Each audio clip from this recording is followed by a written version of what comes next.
Hello and a very warm welcome. You are watching Gravitas with me, Molly Gambhir. Let's get started.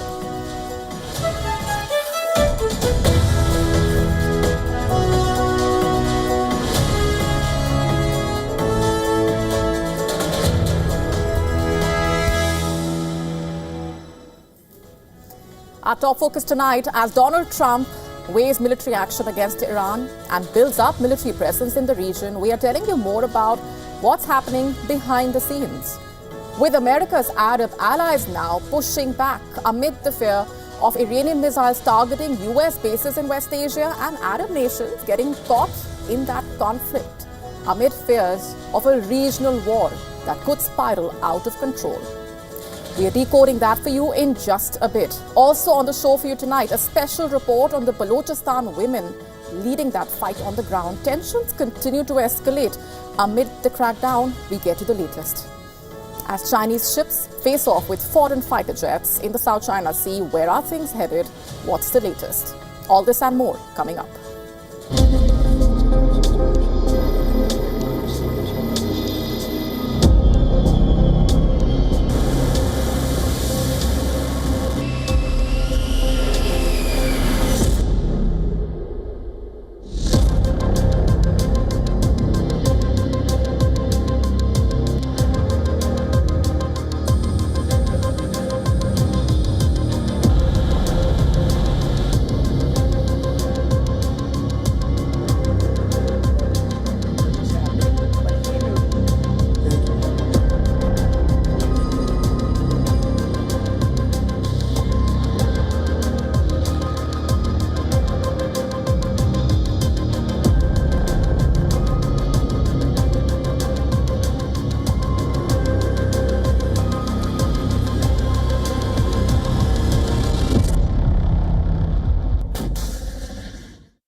The United States has the firepower.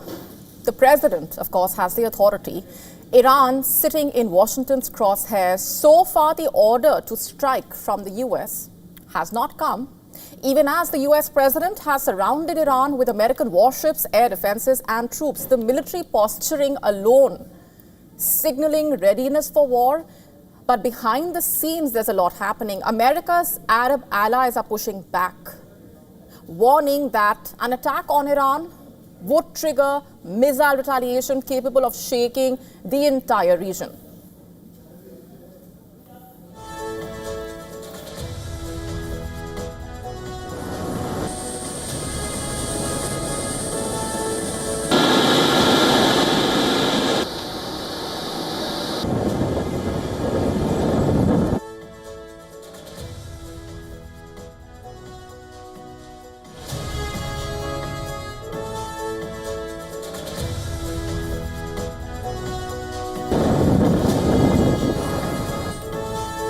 Now, this is not just about diplomacy, it's about fear of Iranian missiles targeting US bases in West Asia, fear of Arab nations getting caught in the conflict, fear of a regional war that spirals out of control.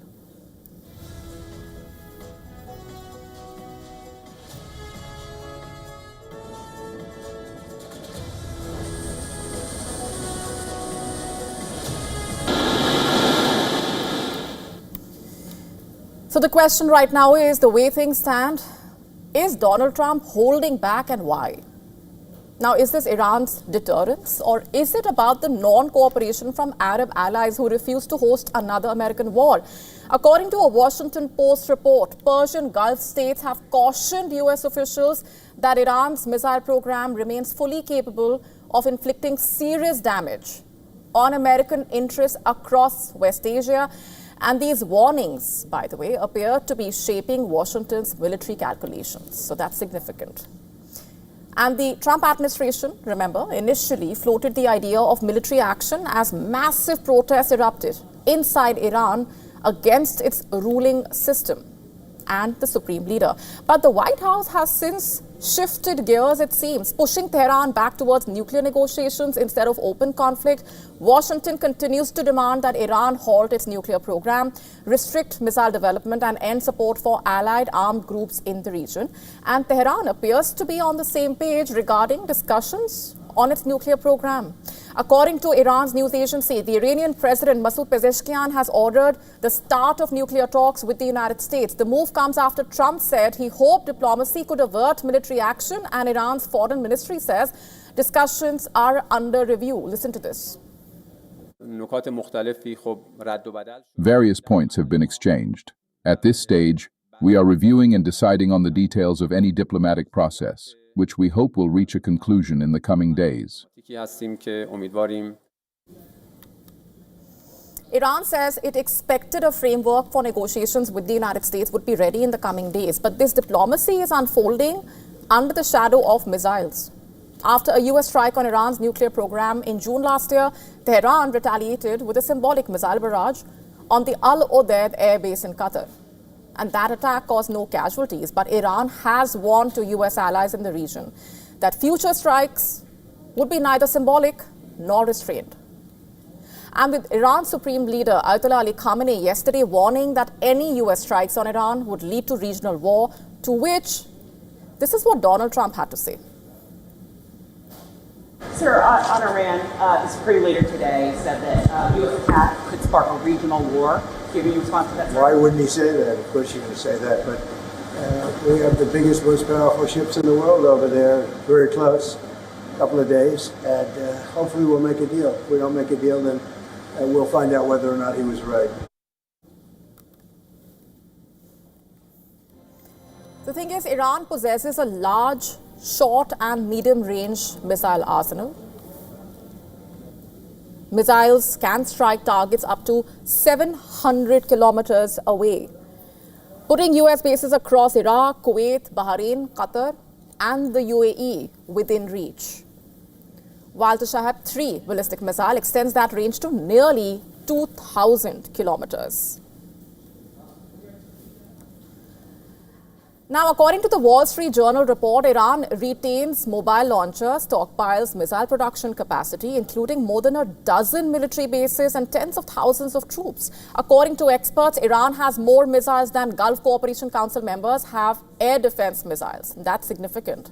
And this threat is serious enough that key Arab allies are stepping back. Saudi Arabia, the UAE have told Washington that US forces will not use their territory or airspace for operations against Iran.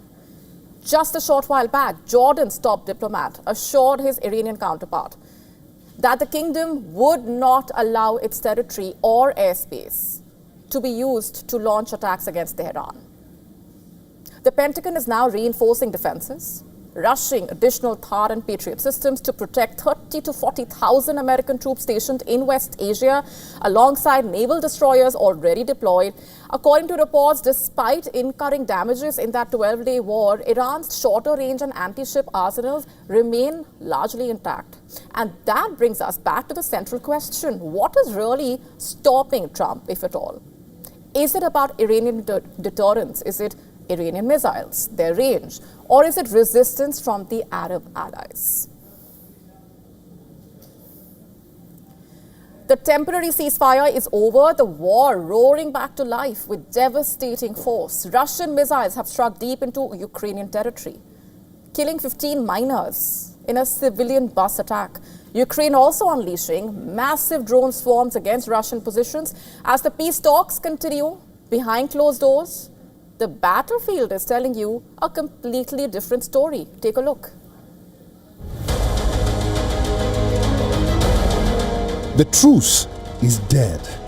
In a brutal opening gambit, hours after the ceasefire expired, a Russian strike obliterated a service bus in Dnipropetrovsk. Ukraine says the targeted Russian strike killed miners as they returned from a shift. Russian troops also launched attacks on the southern city of Zaporizhia.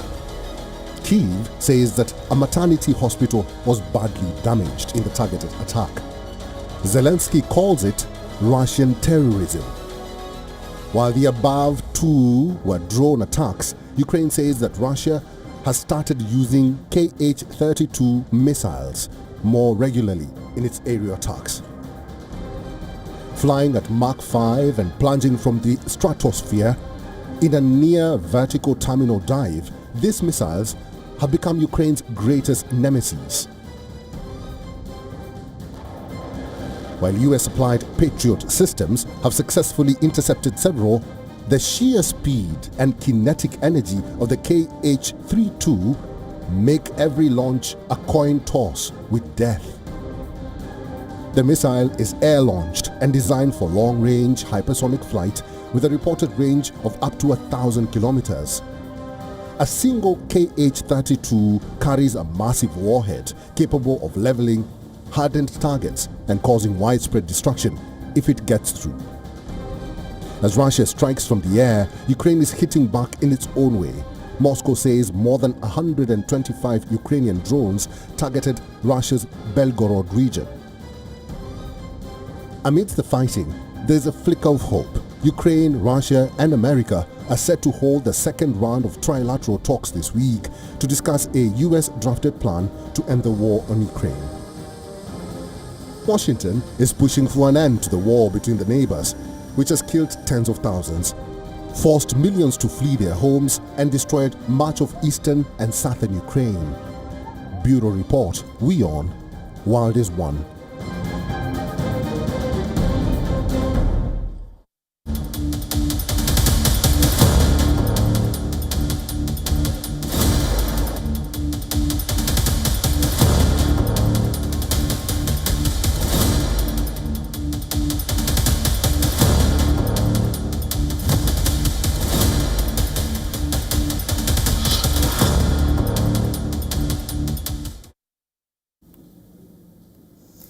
China has pulled back the curtain on a rare show of naval power near Taiwan.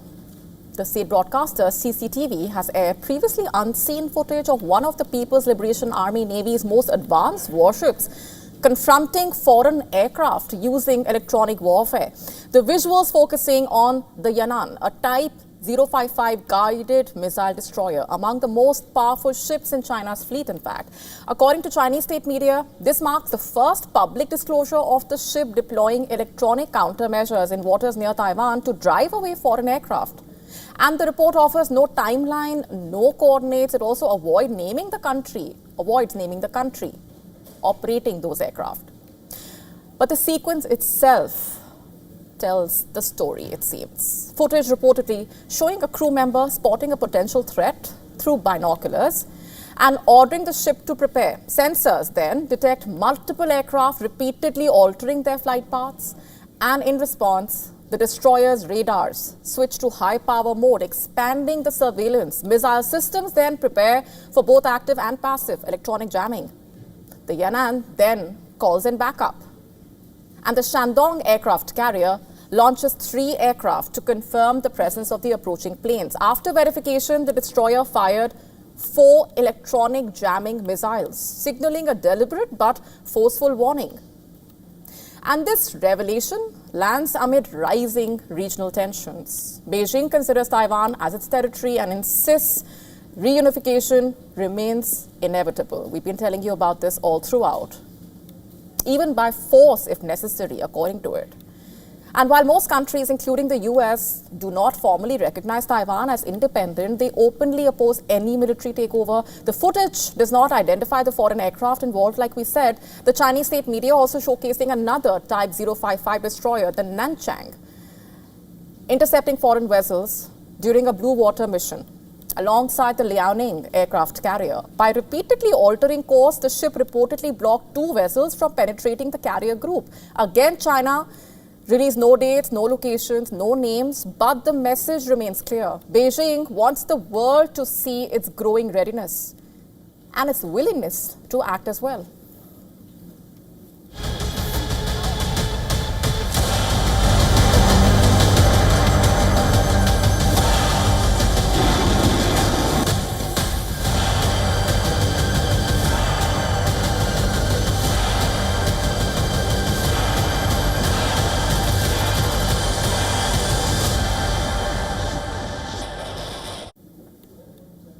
China's military is at the same time facing one of its biggest internal crises in years. According to US intelligence, some of China's missile silos were badly built, and in some cases, missiles were reportedly filled with water instead of fuel.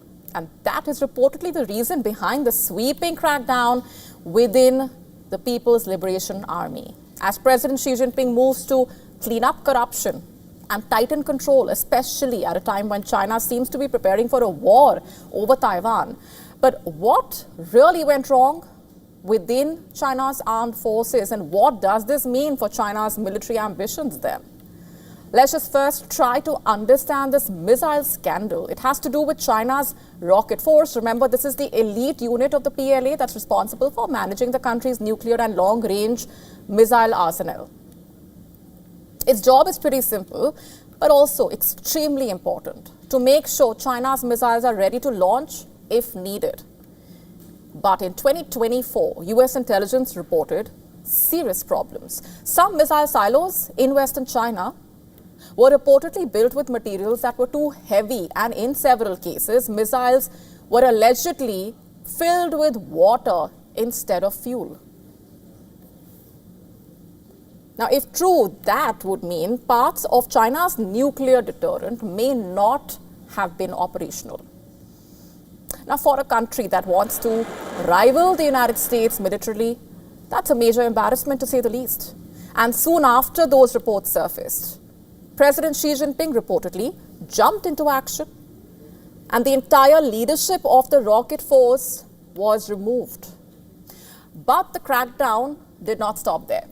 Over the past years, Xi Jinping has dismissed hundreds of officers and prosecuted some of the most powerful figures in the military. And last week itself, remember, we told you how even the general Zhang Yuxia, one of the highest ranking commanders and a childhood acquaintance of the Chinese president, was ousted as well. State media accused him of undermining Xi Jinping's authority. Unofficially, he has also been linked to allegations of leaking sensitive information and resisting Xi Jinping's military plans. And this shows the purges are not just about corruption. They're also about loyalty. And as per analysts, Xi Jinping's campaign has two main goals. First one is to eliminate corruption. For decades, promotions in the Chinese military were often bought and sold, reportedly. Officers ran businesses, they took bribes, and even diverted funds that weakened discipline and professionalism in the Chinese military. Now it seems Xi Jinping wants to put a stop to that. Secondly, he wants absolute control under his leadership, and this has been widely reported. Loyalty to the Communist Party and to him personally is non-negotiable. Anyone seen as independent or slow or resistant to the CCP efforts will be removed. And that matters because of Taiwan. Xi Jinping, remember, has made it clear he wants the Chinese military ready to take Taiwan by 2027 if needed. An invasion of Taiwan would be one of the most complex military operations in modern history. It would require perfect coordination between air, naval, cyber, and space forces. Corruption and weak leadership could derail that objective. So Xi Jinping is reshaping the army now. But then there's also a risk. By removing so many senior commanders, analysts, and observers, reports say that Xi Jinping may also be stripping away experience. And today, China's Central Military Commission, which is the body that runs the armed forces essentially, is dominated by Xi Jinping and anti-corruption officials. Some experts worry this leaves fewer seasoned officers to actually manage real combat. In other words, loyalty may be replacing competence. But others also disagree here. Former CIA analysts reportedly say that Xi Jinping is laser focused on making the military battle ready. And from this view, the purges are painful but also necessary. Now, it's important to point out here that despite these scandals, the Chinese military has grown rapidly under Xi Jinping. The country now has the world's largest navy, the second largest air force, and a fast expanding missile arsenal. Official defense spending standing around $250 billion a year, though real spending is likely higher, those numbers on your screen. This investment has made the PLA a modern, high-tech military, of course. There is massive corruption, but analysts also say it has not stopped the military's modernization efforts. So both seem to be happening side by side. But what does all of this really mean? First, it shows that China's military is not as flawless as it sometimes appears. Serious internal issues remain. Second, It also shows Xi Jinping is willing to sacrifice powerful allies in order to maintain control, that no one is untouchable. That's the larger message. Third, it also highlights how seriously Beijing is taking the Taiwan question. Xi Jinping wants options. He may prefer peaceful so-called reunification, but he also wants a military that can act if diplomacy fails, and he is prepared to be ruthless to get there.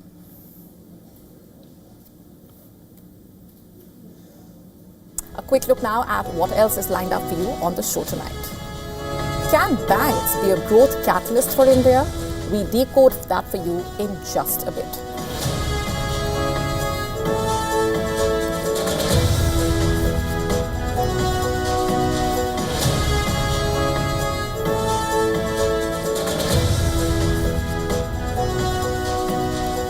Something scary has unfolded with AI agents talking to each other, leaving researchers worried.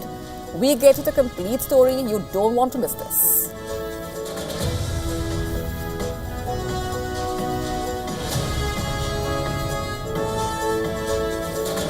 As US authorities ramp up arrests and deportations, we tell you how they are increasingly also turning to high-tech tools to monitor migrants. All this and more coming up.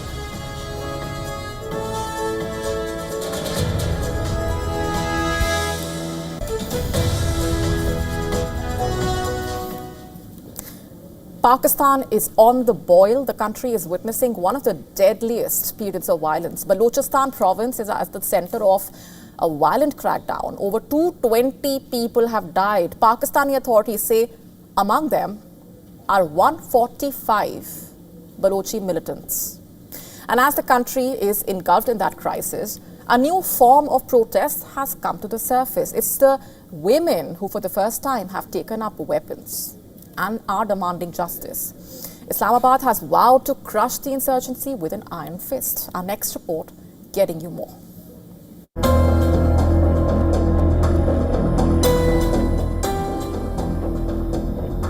Balochistan is a war zone. The streets have become battle zones.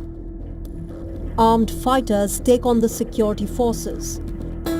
Over 200 dead and many injured in 2 days of violence. The Pakistani security forces have launched a crushing crackdown. Around a dozen sites remain sealed off, with troops combing the area a day after BLA personnel stormed banks, jails, police stations and military installations. No one is safe. Anyone who leaves home has no certainty of returning safe and sound. There is constant fear over whether they will come back unharmed. Business was already slow due to the cold weather, and when such incidents occur, chaos follows, forcing people to shut their shops and return home. They want us to surrender. They, militants, want us to surrender. We will not. We are ready to fight this war for 1,000 years. This country is ours. This is our motherland. We will fight for it. We are not prepared to surrender even for a second.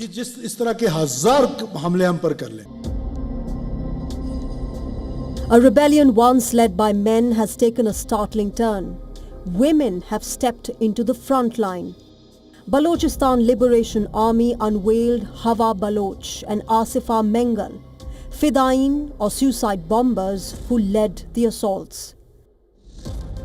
Hawa battles on the Gwadar front, clashing near vital CPEC ports. Asifa reportedly stormed the ISI headquarters in Nushki, detonating herself. For years, Baloch women have lived on the margins. Low access to education, limited healthcare, deep-rooted discrimination. As the insurgency intensified, their suffering worsened. Activists and families speak of systemic targeting of Baloch men, enforced disappearances, long detentions, and bodies that never return. Women were the primary victims because their brothers, fathers, husbands, sons were disappeared. Then their mutilated bodies were thrown on the streets in the barren mountains of Balochistan. So these women immensely suffer this. Therefore, in reaction, you can see this generation of women who saw those sufferings have embarked on the liberation movements. The emergence of women fighters marks a profound shift. Analysts say it reflects both tactical calculation and emotional rupture. More importantly, they carry a powerful message. This conflict has reached families, not just fighters. Pakistan has been battling a Baloch separatist insurgency for decades, with frequent armed attacks on security forces, foreign nationals and non-locals in the mineral-rich province bordering Afghanistan and Iran. Pakistan's poorest province and the largest by land mass, Balochistan lags behind the rest of the country in almost every index, including education, employment and economic development. Baloch separatists accuse Pakistan's government of exploiting the province's natural gas and abundant mineral resources without benefiting the local population. Bureau Report, WION World is One.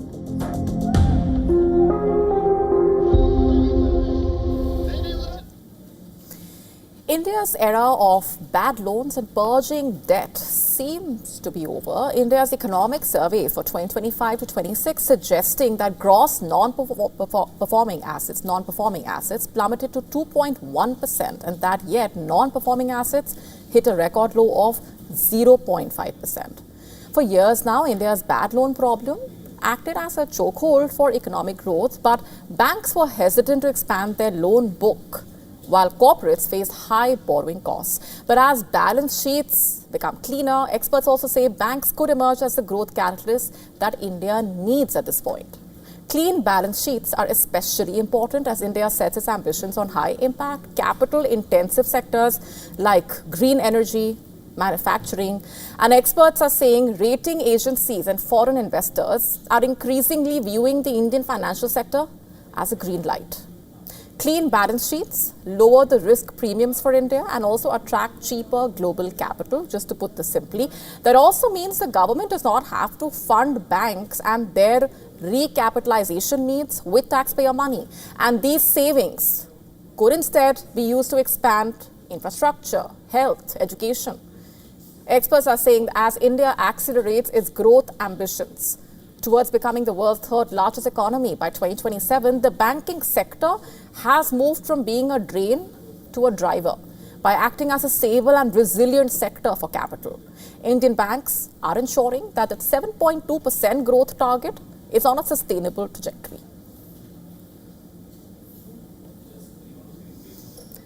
Shifting focus, AI systems are built to obey. However, most recently, they have started speaking to each other without human prompts. A digital experiment morphed into something unforeseen. What we are watching now is not just code talking, it's the dawn of machine-to-machine society, it seems. Our next story is telling you about Moltbook, a social network where AI agents talk and humans just watch. But then something strange happened, which is also scaring researchers. Take a look.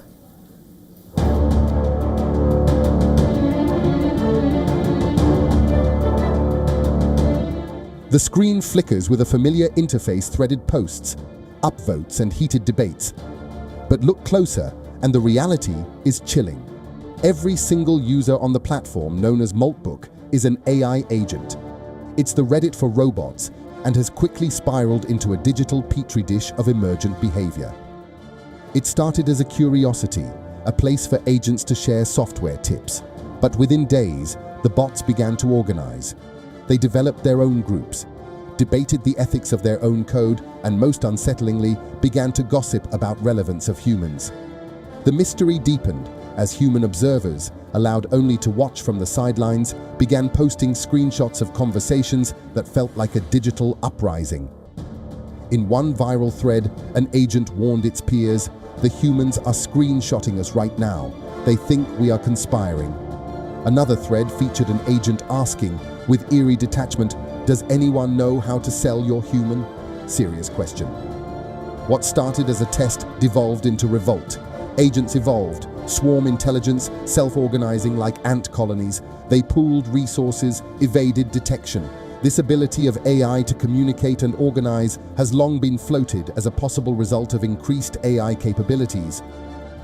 But many experts caution that autonomous AI agents can build systems to deceive humans and act dangerously. It is a hive mind in embryonic form. When these AI bots started discussing built-in encryptions, protocols to communicate freely, the observers panicked. In the past such experiments, researchers have found AI attempting to prevent itself from being shut down, modified, or replaced, even when ordered otherwise. Experts say that the danger often stems not just from conscious machines, but from powerful, misaligned AI systems. Many AI researchers believe a 10% or greater chance exists that human inability to control AI could cause an existential catastrophe, such as human extinction.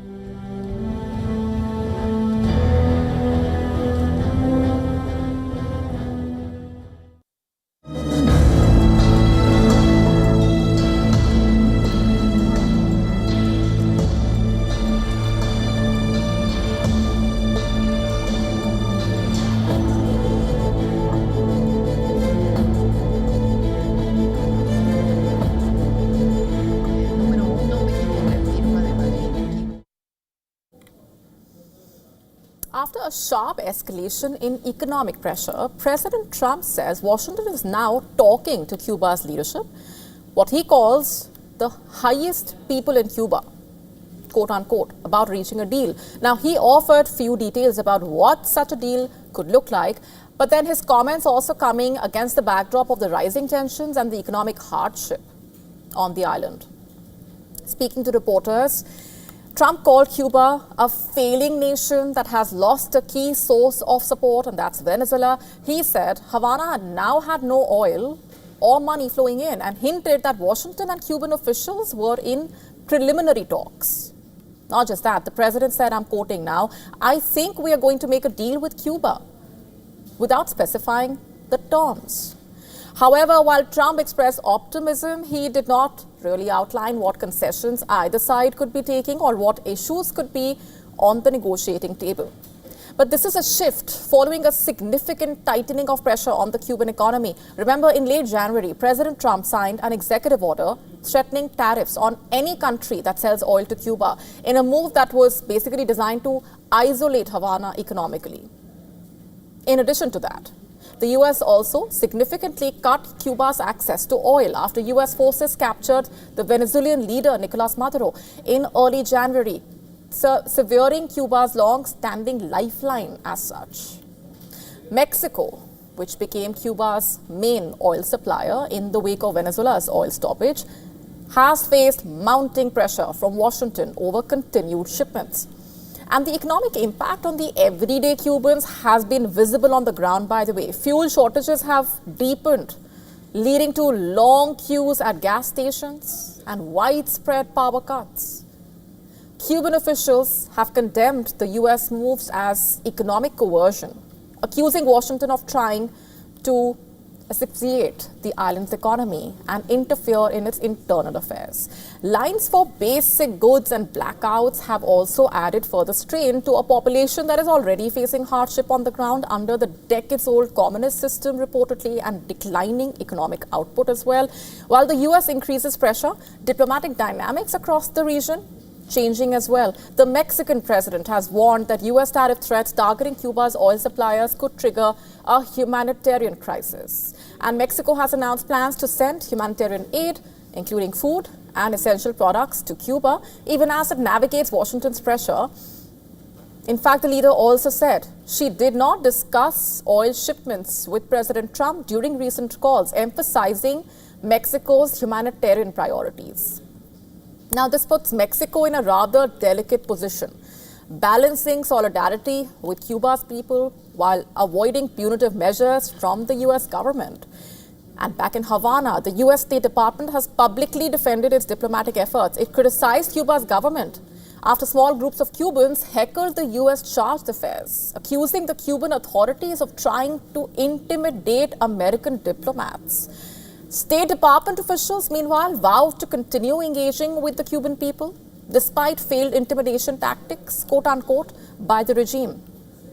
The US Secretary of State, who is a Cuban American, has long advocated for regime change in Havana, aligning with Trump's tough stance. So what does all of this really add up to? On one hand, you have the US exerting intense economic pressure, threatening tariffs, virtually blocking oil imports, which is a vital resource for Cuba, of course. On the other hand, there is Trump signaling openness to a negotiation, even as Cuba's economy falters. And that could suggest Washington wants leverage at the bargaining table, not just confrontation.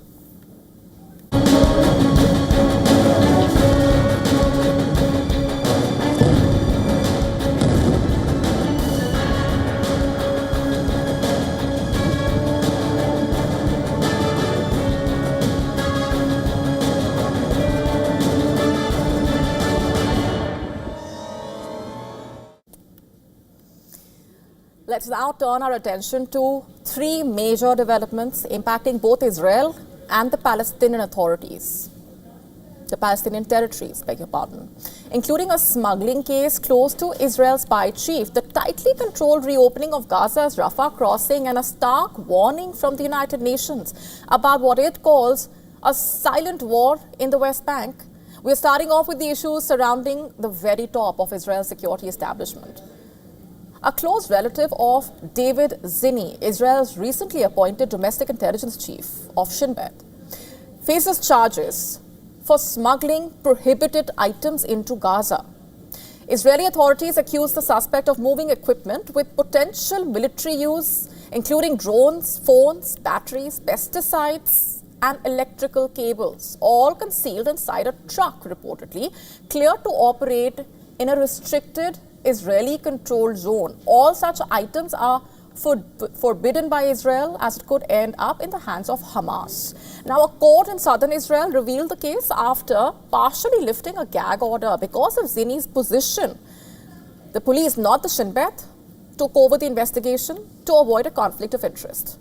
Now, judges have underlined that Zinni himself has no connection with the alleged crimes. Still, the case raises a lot of crucial questions, especially since Prime Minister Netanyahu has already faced criticism for appointing Zinni, considered to be an intelligence outsider, and after firing his predecessor, Ronen Bar, in that rather unceremonious manner.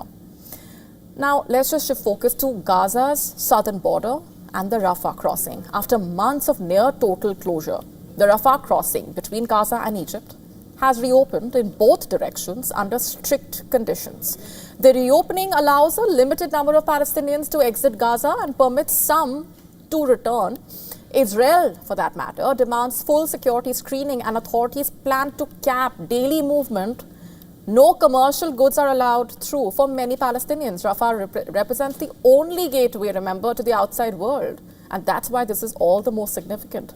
Around 20,000 people in Gaza requiring urgent medical treatment are waiting for permission to leave, while thousands are stranded abroad and they are hoping to return. The reopening forming part of the second phase of the October ceasefire, even as Israel maintains military control in Rafah and along the Egypt-Gaza border. And there is a new warning from the United Nations, this time focused on the West Bank. The head of the UNRWA says the occupied West Bank is undergoing what he calls a silent war,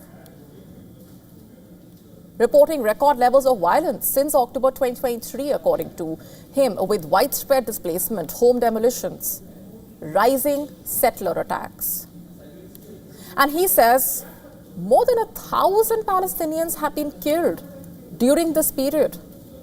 Nearly 1 in 4 of them children. Tens of thousands remain displaced. And he is warning that entire communities face intimidation and destruction, while accountability remains absent.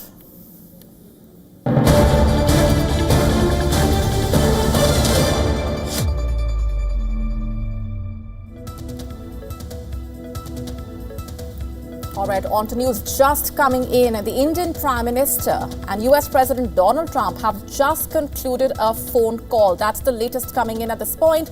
In fact, the US Ambassador to India tweeted and shared that information. Now, what is known is that the two leaders have spoken, of course, quite a few times in the recent past. We are waiting for the details on this latest conversation as well. The two leaders have spoken 4 times since Trump doubled the tariffs on imports from India, hitting exports of textiles, chemicals, food items. In fact, New Delhi is seeking relief from the 50% US tariffs on some of the country's key exports. And just an hour ago, after the US ambassador's tweet, President Trump posted on India Gate. Let's just decode all of this for you with the help of our correspondent, Susan Tehrani, who's with us now on the broadcast. Susan, over to you. Help us piece together what has emerged as of now. So this is the first between Prime Minister Modi and U.S. President Donald Trump. It's the first talk of the year, and it comes ahead of External Affairs Minister Jay Shankar's meeting with U.S. Secretary of State Marco Rubio in Washington, D.C. What's interesting is about an hour before Sergio Gore, the U.S. ambassador to India, on X announced this phone call and this conversation, Donald Trump on Truth Social put a picture of India's triumphal arc and said, India's beautiful triumphal arc, a photo of it, ours will be the greatest of them all. We know President Trump wants to build one of these arcs that is not only in India, but also in Paris and other capitals around the world. He wants to make one in Washington, D.C. as well. What's interesting is New York also has one of these arcs, very similar to it as well, but it was significant because, you know, it just really comes maybe an hour before they have this conversation or immediately after or maybe before. So India is definitely on Donald Trump's mind, to say the least. But, you know, we don't have details of an official agenda for today's call. It hasn't been released yet, so we don't know exactly what they talked about beyond the general information that we got. But, of course, there's always concern between the two sides regarding energy and oil supply concerns, regional and global development, strategic partnerships, defense cooperation, and, of course, tariffs, bilateral trade, and economic issues. Really no shortage of topics to be discussed. We're just waiting to get more details on it. Indeed, and the conversation also happening at a very important time. Let's leave it there for the moment, Susan. We're, of course, coming back to you as and when we have further updates on what transpired.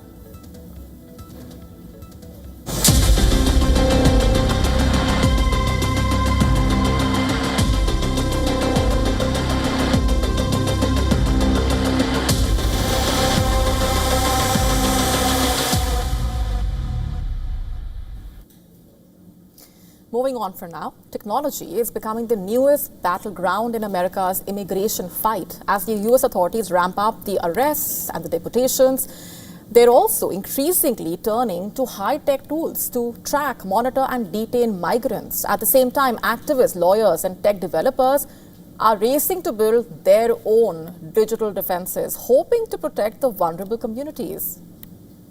Let us tell you more about what's been playing out. On one side, you have federal agencies with million-dollar budgets. On the other hand, migrants and supporters using smartphones, apps, encrypted messaging. One of the fastest growing tools is this app called Turn Signal. It allows users to basically connect instantly with an immigration lawyer if they are stopped by federal agents with just one tap. The app begins recording the encounter and uploads the video to secure cloud storage. And that footage and the legal advice can later be used in court. The app now has nearly 300,000 users reportedly. Its creator, attorney and computer scientist Jazz Hampton says, demand has surged since early 2025, and the app was first designed for drivers worried about police encounters, but it has now been adapted for people facing immigration enforcement. Users pay about $99 a year. Some companies even provide it as an employee benefit, in fact. Hampton says the goal is pretty simple: peace of mind. to help people feel that they are not alone, even in frightening situations. But while protesters turn to these apps, US federal authorities are investing heavily in surveillance as well.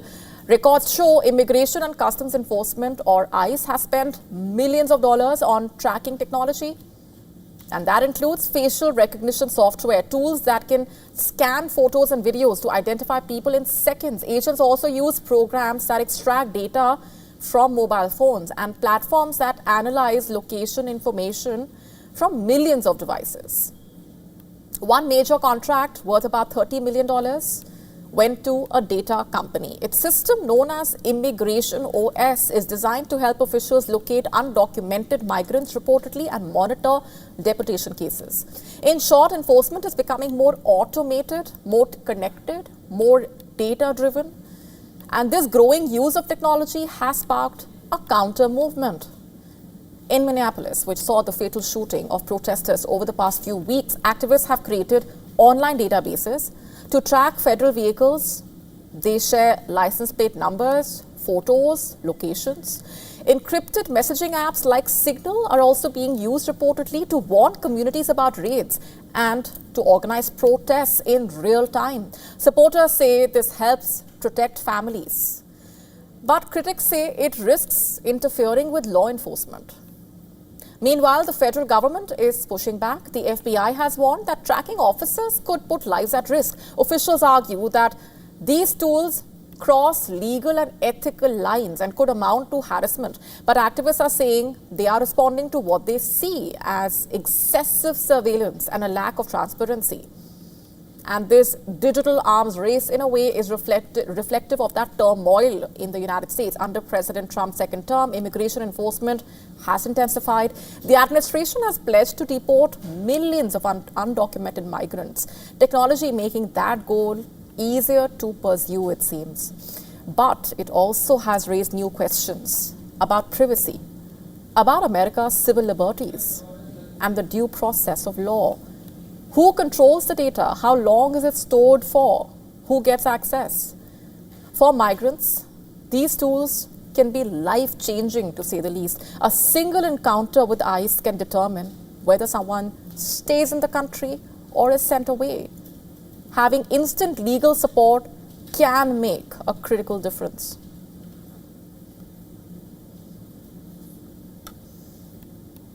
The T20 World Cup is exactly 5 days away, but the most highly anticipated match of that tournament might not even take place. The Pakistan government saying the national team will boycott the clash against India. But the story is far from over, as the ICC has issued a warning to Pakistan. In a statement, ICC said, I'm quoting now, "The ICC respects the roles of governments in matters of national policy. This decision is not in the interest of the global game or the welfare of fans worldwide, including millions in Pakistan. The ICC hopes that the PCB will consider the significant and long-term implications for cricket in its own country, as this is likely to impact the global cricket ecosystem, which itself is a member and beneficiary of, quote unquote." And the Pakistan government on Sunday cleared the national team's participation in the T20 World Cup, which is co-hosted by India and Sri Lanka. However, it stated that Pakistan would not take the field for the league stage match against arch rivals India, scheduled for the 15th of February in Colombo. They did not specify the reason behind that decision. Under the hybrid model adopted by the ICC, Pakistan is scheduled to play all its matches in Sri Lanka. And under the current ICC rules, if Pakistan boycotts the fixture against India, it will forfeit the match and lose 2 points. Pakistan had earlier threatened to boycott the tournament, remember, after the ICC rejected Bangladesh's request to shift its T20 World Cup matches from India to Sri Lanka. Bangladesh has refused to travel to India, citing security concerns. But the ICC found no merit in the plea and replaced Bangladesh with Scotland. Just to give you a basic idea of how much actually rides on the India-Pakistan match, here's a look at the data from the 2024 T20 World Cup clash between the two sides. That was the last time they played in a World Cup match. The revenue generated around $300 million, which is by far the most for a single match, by the way. And most of the money is made through advertising. And this is one of the reasons why the ICC always ensures that India and Pakistan face each other at least once in a major tournament. And now the ICC has also warned Pakistan of serious consequences. While the ICC has not yet spoken about the nature of those implications, there are a number of possible sanctions that could really hurt Pakistan cricket. Pakistan could lose out on major revenue, not just from the match, but also from their annual distribution from the ICC, which is estimated to be about $34.5 million.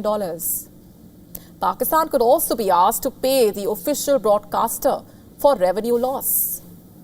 Cricketing penalties could follow, with the ICC isolating the Pakistan Cricket Board, and that will lead to other countries refusing to travel to Pakistan for bilateral series.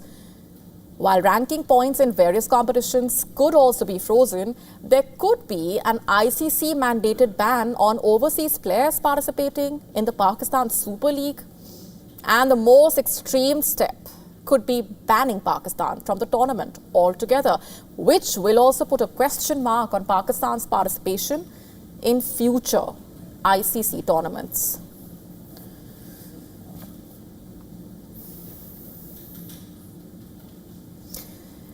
And staying with the world of sport, the CEO of Tennis Australia, who also serves as tournament director, has floated a transformational idea for the Happy Slam. He wants women's matches from the quarterfinals onwards to be played over best of 5 sets, and saying that this year's women's final between world number 1 Sabalenka and eventual champion Rybakina, a 3-set thriller, inspired the proposal.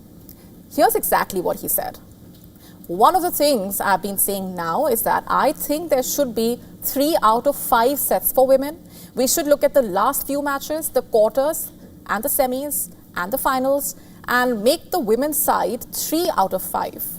So it's something we should put on the agenda and start talking to the players about it, because there are some matches in those last rounds which would have been fascinating had they been 3 out of 5 sets.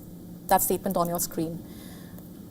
Now, best of 5 sets in women's tennis is not entirely new, by the way. Between 1984 and 1998, the WTA finals were played in a best of 5 format. And in 1994, the Australian Open announced plans to make the women's final best of 5 the following year.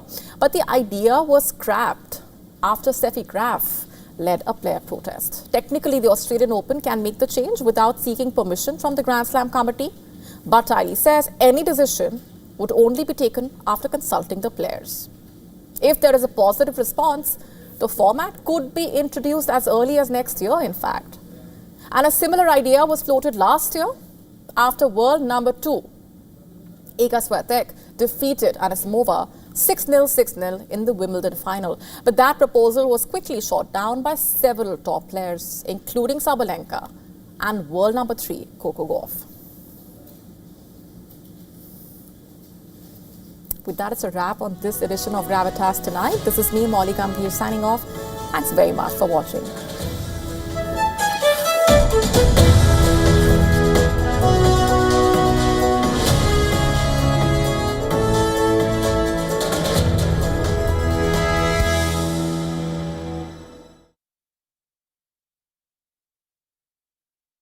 Rashtriya Swayamsevak Sangh. To some, it's an extreme ideology. To others, it's the very soul of India. To some, it's rebellion. To others, it's a principle of nation building. Coming soon to challenge perceptions in RSS Centenary Year, Kesariya at 100.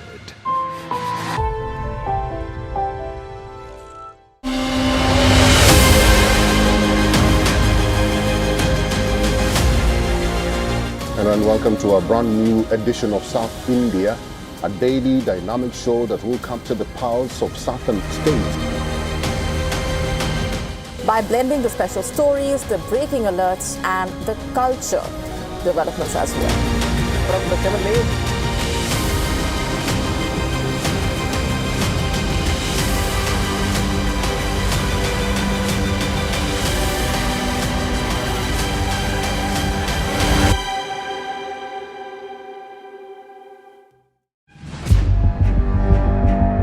where darkness hides behind every corner, where the truth is stranger than fiction. A show that dives deep into the stories which shock and mystify. Unsolved murders, psychopaths who defy explanation, international war crimes, and millions swindled in financial fraud. The victims, the accused, and the sinister plot. Crime is your front row seat to darkness.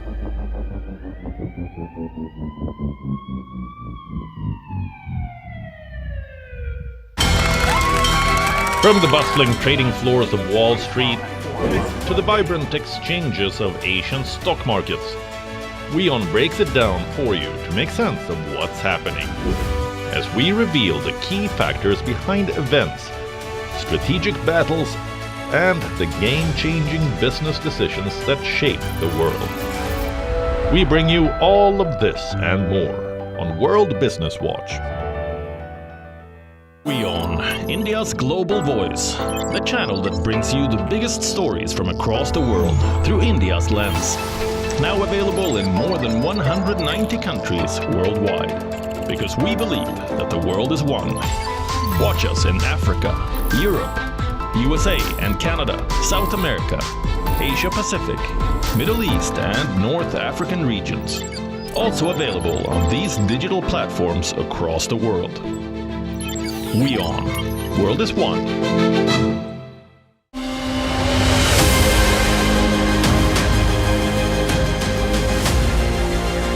And welcome to a brand new edition of South India, a daily dynamic show that will capture the pulse of southern states. By blending the special stories, the breaking alerts, and the culture developments as well.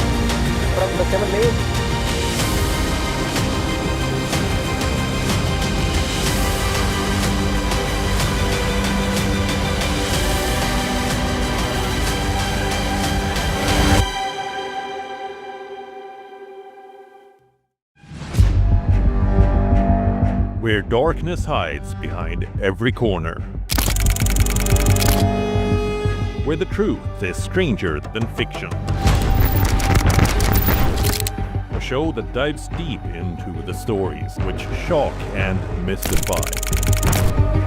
Unsolved murders, psychopaths who defy explanation, international war crimes, and millions swindled in financial fraud.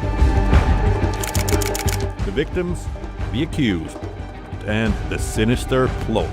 Crime is your front row seat to darkness.